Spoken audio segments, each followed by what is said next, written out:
In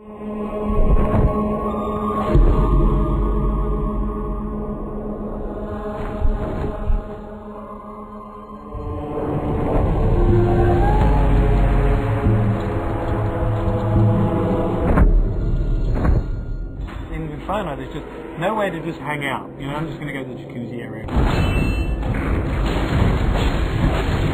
Anger is all about just intense violence and rage. Everything in the world is against you. Cutting limbs off, heads are coming off. Boom, boom, boom.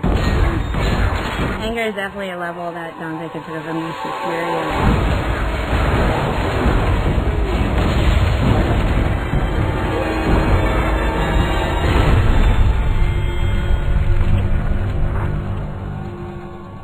Second-to-second gameplay experiences is really where Dante's Inferno pays off. We have a combination of a multiple set of weapons. We've got Death Scythe, which is your big, powerful melee weapon. We've got the Holy Cross, which shoots holy magic, and it's a range attack and stun attack. You can do a lot of things with that. In addition to that, we have magic. You'll have magic powers that are on the righteous side and the unholy side. If you're in trouble and you want to like get out of the way or jump in the air or roll over there, whip out the side, flash across, all those things that lead into each other. You don't kind of have to stop, start up something else. The main thing is you have a big ass scythe in your hand. We had like a sword first. It wasn't feeling right. It just felt small and puny. The scythe's the thing here. That's always the other character in there. The scythe that Dante uses is actually Death Scythe. It's dark, it's evil, it's punishing, it's sharp.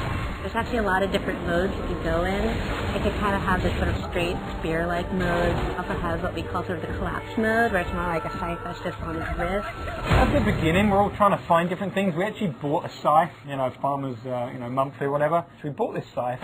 As soon as we got the scythe, it's got the little handles like, no, this ain't gonna work. Sometimes you'll come into work and like you'll go to the kitchen and get coffee and there's just like some guy over there like with a broomstick and looking at himself in the mirror like doing this or going. So not only punishing everyone with that scythe, the other part of the combat is you've got a cross as well. The crossbow and arrow is about stunning, pushing back, holding off enemies to buy yourself time. You know, it never really touches anyone physically. It's more about the power that you get from it.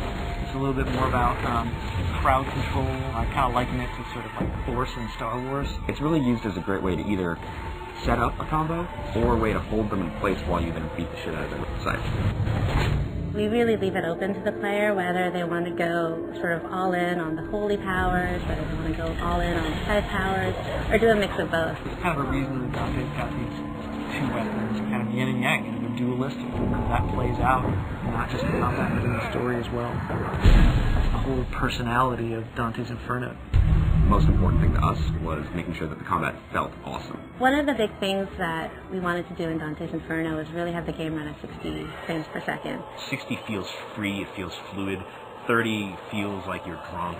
I mean, we did some tests, you know, where we took 30 and we took 60. You can totally tell the difference. As soon as you go to 60, you just see the flow, you see the trails, the scythes leaving behind, and it's just the smoothness.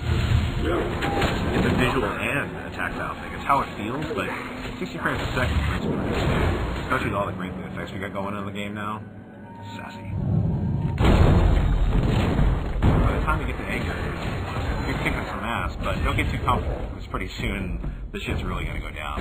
Knowing the anger, which is really combat focused, you're really going to test your skills in that arena. Then you're going to go into heresy, which I think will make you think about certain things that you may not normally think about in the video game. Dante starts to go wild.